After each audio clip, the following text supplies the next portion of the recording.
اور اب بھی وہ وہیں پر مقیم ہیں۔ شیخ حسینہ کو جنگی جرائم کے الزامات کا سامنا ہے اور ان کے خلاف قائم مقدمات میں آج عدالت فیصلہ سنا رہی ہے۔ اس موقع پر دارالحکومت ڈھاکہ اور ملک کے کئی دوسرے حصوں میں نیم فوجی دستے اور پولیس بھی تعینات کی گئی ہے، کیونکہ شیخ حسینہ کی جماعت عوامی لیگ نے آج ملک گیر احتجاج کی کال بھی دے رکھی تھی۔ ایک خصوصی ٹریبیونل میں استغاثہ نے شیخ حسینہ کے لیے سزائے موت کا مطالبہ کیا ہے۔ ٹریبیونل نے گزشتہ ہفتے فیصلہ سنانے کے لیے آج پیر کا دن مقرر کیا تھا۔ آپ کو بتائیں کہ ذرائع کے مطابق شیخ حسینہ نے ایک آڈیو پیغام میں اپنے حامیوں پر بھی زور دیا ہے کہ وہ فیصلے کے بارے میں گھبراہٹ کا شکار نہ ہو۔ حسینہ واجد 1981 سے اپنے دہائیوں کے طویل سیاسی کریئر کے دوران کم از کم 19 قاتلانہ حملوں میں وہ بچ چکی ہیں۔ آپ کو بتا رہے ہیں یہ فیصلہ ایک ایسے وقت میں آنے والا ہے جب مقامی میڈیا نے اتوار کو ڈھاکہ میں دیسی ساختہ بموں کے نئے دھماکوں کی اطلاع بھی دی تھی، جس میں ایک بم دھماکے کا ایک مشیر کے گھر ان کے سامنے بھی ہوا تھا۔ سپریم کورٹ کے حکام نے اتوار کو آرمی ہیڈ کوارٹرز کو لکھے گئے خط میں فیصلے سے قبل ٹریبیونل کے احاطے کے ارد گرد فوجیوں کی تعیناتی کا کہا تھا۔ استغاثہ نے کہا کہ ٹریبیونل کے فیصلے کو بنگلہ دیش کے سرکاری ٹیلی ویژن اور دیگر ٹی وی چینلز پر براہ راست نشر کیا جا سکتا ہے۔ شیخ حسینہ کو گزشتہ سال 15 اگست کو بے دخل کر دیا گیا تھا اور وہ بھارت چلی گئی تھی۔ بنگلہ دیش میں طلبہ احتجاج کے دوران دیکھا گیا کہ ہزاروں شہری وزیر اعظم حسینہ کی سرکاری رہائش گاہ میں داخل ہوئے۔ مظاہرین نے سرکاری رہائش گاہ میں لوٹ مار کی۔ مظاہرین نے سرکاری رہائش گاہ کا قیمتی سامان لوٹا۔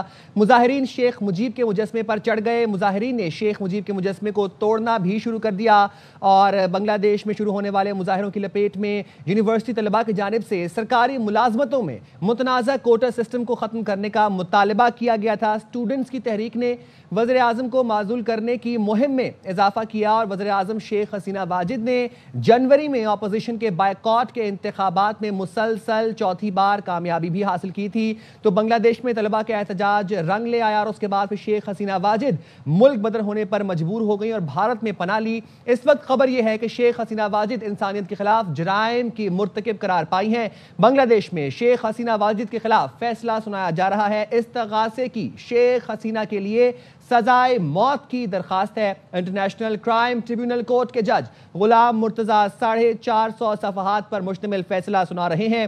شیخ حسینہ پر 2024 میں طلبہ تحریک کے خلاف کریک ڈاؤن کے احکامات دینے اور وسیع پیمانے پر ہلاکتوں کا الزام بھی ہے۔ اقوام متحدہ کے مطابق مظاہروں کے دوران 1400 افراد ہلاک بھی ہوئے تھے۔ آپ کو بتائیں کہ شیخ حسینہ کو گزشتہ سال 15 اگست کو بے دخل کر دیا گیا تھا اور وہ بھارت چلی گئی تھیں۔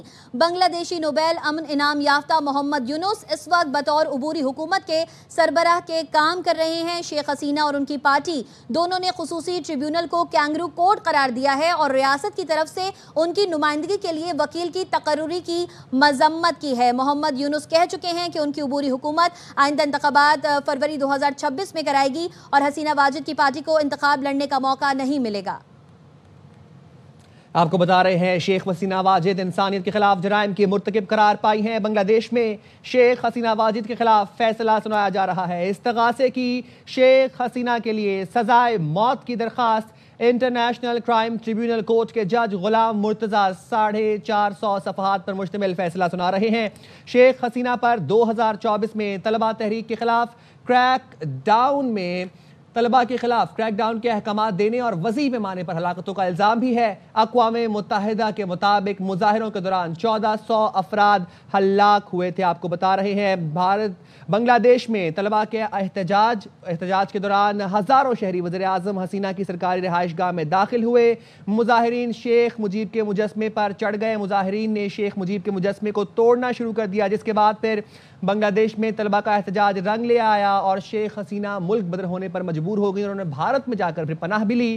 بنگلہ دیش میں شروع ہونے والے مظاہروں کی لپیٹ میں یونیورسٹی طلباء کی جانب سے سرکاری ملازمتوں میں متنازع کوٹا سسٹم کو ختم کرنے کا مطالبہ کیا گیا تھا۔ اسٹوڈنٹس کی تحریک نے وزیر اعظم کو معزول کرنے کی مہم میں اضافہ کیا۔ وزیر اعظم شیخ حسینہ واجد جنوری میں اپوزیشن کے بائیکاٹ کے انتخابات میں مسلسل چوتھی بار کامیابی حاصل کر چکی تھیں۔ اس وقت خبر یہ ہے کہ انٹرنیشنل کرائم ٹریبیونل کورٹ کے جج غلام مرتضیٰ 450 صفحات پر مشتمل فیصلہ سنا رہے ہیں اور شیخ حسینہ واجد انسانیت کے خلاف جرائم کی مرتکب قرار پائی ہیں۔ بنگلہ دیش میں شیخ حسینہ واجد کے خلاف فیصلہ سنایا جا رہا ہے۔ شیخ حسینہ پر 2024 میں طلبہ تحریک کے خلاف کریک ڈاؤن کے احکامات دینے اور وسیع پیمانے پر ہلاکتوں کا الزام ہے۔ اقوام متحدہ کے مطابق مظاہروں کے دوران 1400 افراد ہلاک ہوئے تھے۔ To commit the atrocities in order to kill the protesters throughout the country. It has been disclosed by Chaudhry Abdullah Al Mamun in his testimony that a core committee consisting of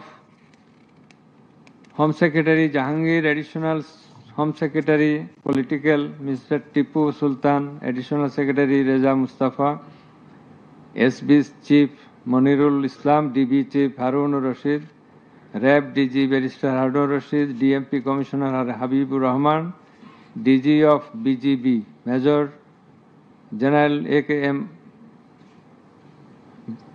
Major General Ashrafuzzaman Siddiqui, DG of Ansar Major General AKM Aminul Haq, NTMC Chief Major General Ziaul Ahsan, DGFI Chief and NSI Chief used to hold meeting every night after 19 July 2024 at the residence of Home Minister Asaduzzaman Khan Kamal.